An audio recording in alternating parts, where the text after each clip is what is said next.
Salut à tous et bienvenue sur cette nouvelle vidéo où on va voir un peu plus de détails sur la compilation, c'est-à-dire comment notre système ou bien le compilateur arrive à traduire notre code en un code c'est-à-dire exécutable, .exe.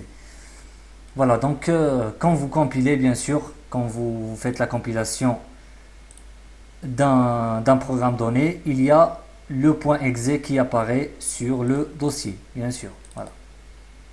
Lors de la compilation, il y a le fameux programme exécutable qui sera exécuté par le système d'exploitation.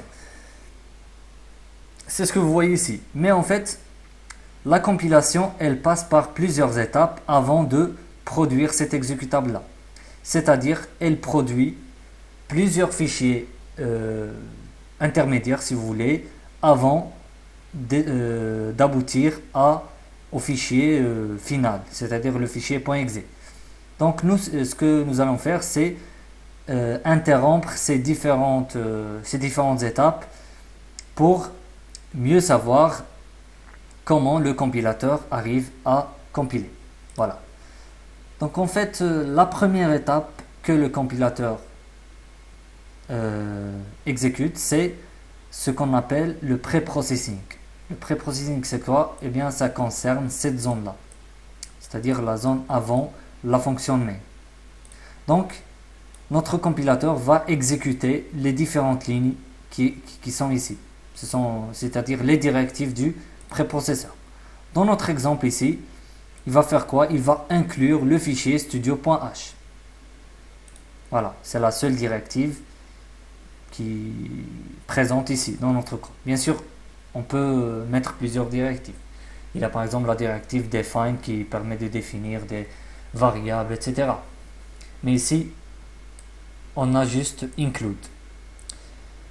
Voilà, donc pour interrompre ces étapes, on va les effectuer sur notre terminal à l'aide du compilateur GCC. Voilà, donc on va se rendre sur le lieu de notre travail, desktop, et puis C workspace ou workspace. C'est quoi le dossier déjà? Ah ouais, c'est C workspace. Voilà, dire. Donc je vais supprimer le code, les codes.exe parce que pour ne laisser que le code source .c. Voilà. Donc nous allons exécuter la première étape, c'est l'étape du pré-processing. Comment on fait?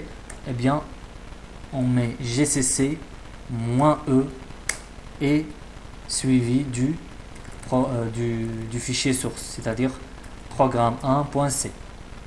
Si on le laisse comme ça, qu'est-ce qu'on va avoir? On va avoir un texte qui s'affiche. Bon, c'est un grand texte comme vous voyez ici, qui s'affiche.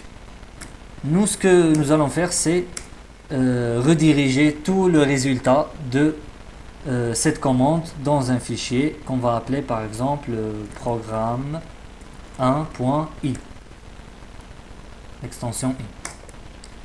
Ce que nous venons de faire, c'est l'étape du pré-processing. On va se rendre à notre dossier ou bien à notre fichier pour mieux l'analyser, pour savoir ce qui se passe. Voilà. Donc, si vous vous rappelez bien du fichier ou bien du contenu de studio.h, vous allez vite voir que le nouveau fichier produit, c'est quoi? C'est-à-dire il a remplacé la directive include studio.h par quoi? Par le contenu de studio.h. Donc tout ça, tout ce qui est ici, c'est le contenu de studio.h. C'est la même chose. Et ici, bien sûr, notre code, il reste intact. Il est intouchable. Parce qu'on a opéré juste sur cette zone-là. Ça, c'est ce qu'on appelle le pré-processing. L'exécution de toutes les directives de cette zone. Voilà, la deuxième étape en fait c'est la compilation. La deuxième étape, donc on va voir la compilation tout de suite. Ça concerne, on fait quoi? On fait gcc-s et on compile le code exécuté. C'est en fait programme 1.i. Et on met une redirection sur un autre fichier qu'on va appeler programme 1.s, l'extension S. Donc ce que nous allons faire maintenant, c'est la compilation. La compilation, bien sûr, comme je vous l'ai dit dans la première vidéo, ce n'est pas forcément la traduction directement en code machine, c'est la traduction d'un code à un autre code. L'important, c'est de traduire tout le code d'un seul coup. C'est ça la compilation. Voilà. Fatal error. Qu'est-ce qui se passe? En fait, je crois que... Voilà, il n'y a pas de redirection ici, parce que le code va... le fichier va se produire. Voilà, c'est le fichier .s. Donc c'est ça la commande. On va ouvrir notre fichier .s pour savoir de quoi il s'agit. Voilà, c'est le fichier .s. Donc pour les connaisseurs du code assembleur, ils vont vite reconnaître que ça, c'est un programme assembleur. D'ailleurs, il y a ce qu'on appelle les mnémonies, etc. Move, sub, etc. Ce sont des mnémonies. Bien sûr, chaque instruction ou bien chaque mnémonie lui correspond une action du microprocesseur. Ça, c'est en fait c'est un autre cours d'assembleur. C'est le langage assembleur. Voilà, donc la compilation, elle fait quoi? Elle traduit notre code du langage C en langage assembleur. Bien sûr, ce langage assembleur, il a été produit en tenant compte de mon système d'exploitation et de l'architecture de mon ordinateur. C'est-à-dire que si vous exécutez ce même code sur votre ordinateur, ça peut ne pas produire le même code assembleur parce que les langages assembleurs sont très différents. Ils ont une grande liaison avec l'architecture de votre ordinateur. Voilà. Donc ça c'est l'assembleur. On n'a pas encore arrivé au code machine. Ça c'est la deuxième étape. Voilà. La troisième étape, eh bien, c'est l'assemblage. Bien sûr, puisque nous avons un code assembleur, donc il lui faut l'assemblage. C'est ce que nous allons faire tout de suite. Donc gcc, cette fois c'est -c, et on met comme argument le programme assembleur produit, programme 1.s. Voilà. Et voilà, donc il y a un nouveau fichier qui apparaît, c'est le .o. Si on tente de l'ouvrir, on va pas en tenir grand chose parce que c'est un object code. Donc il est crypté, on ne peut pas l'ouvrir. On ne peut pas savoir qu'est-ce qui se passe. En tout cas, c'est l'object code. Bien sûr, quand on compile normalement notre programme, ces fichiers-là se produisent, mais bien sûr, ils sont supprimés directement, automatiquement, pour ne pas les voir. Parce que nous, quand on compile, on veut l'exécutable, on ne veut pas ces fichiers-là. Donc c'est juste pour vous faire savoir comment la compilation se déroule. Voilà. Donc là, c'est la troisième étape, c'est l'assemblage. Donc il a traduit le code assembleur en un code, en un object code. Voilà.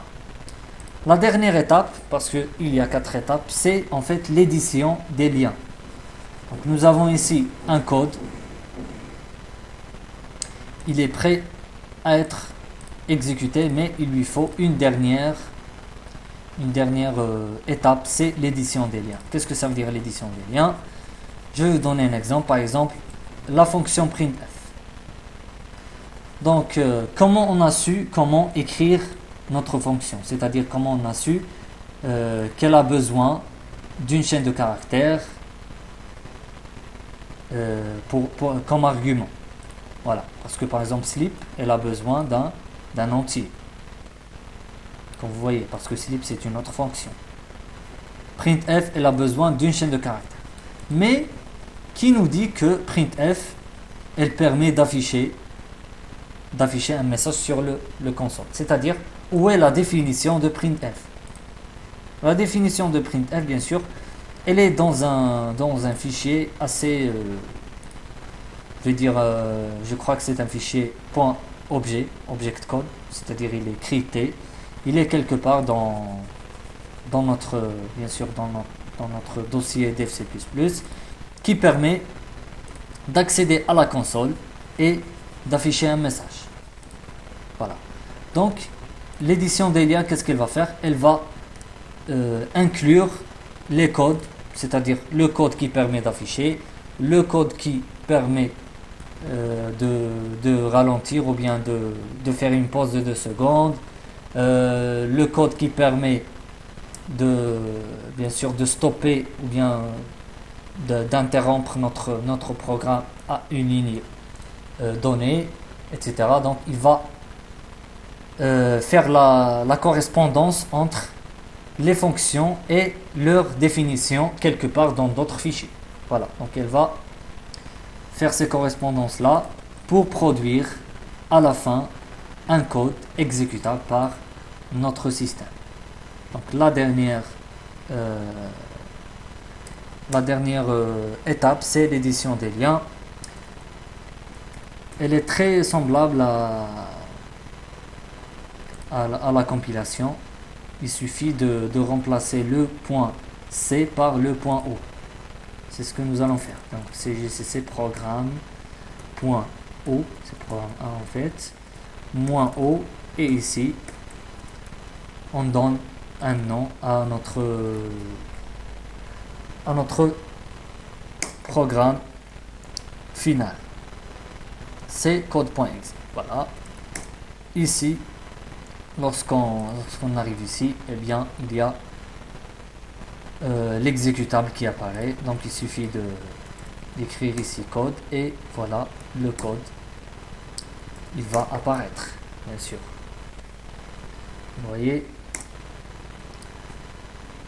Voilà, donc ça, ce sont les différentes étapes de la compilation qui permettent de générer en fin de compte un exécutable qui sera exécuté avec le système d'exploitation. Bien sûr, pour le GCC, en fait, on n'est pas obligé de donner un nom, toujours un nom à notre exécutable. On peut, par exemple, écrire directement programme 1.c directement. L'exécutable, il sera quoi? Il sera un exécutable, mais avec c'est-à-dire le nom A. C'est-à-dire, si on vient ici et on exécute un autre programme appelé par exemple programme 2.c, le A, le premier, c'est-à-dire l'exécutable du premier programme, va être écrasé avec le deuxième. C'est pour cela que il est préférable de donner toujours un nom à notre exécutable pour ne pas écraser l'exécutable des autres programmes. Voilà. Voilà, donc je pense que c'est bon pour cette vidéo. Je vous remercie pour votre attention et à très bientôt.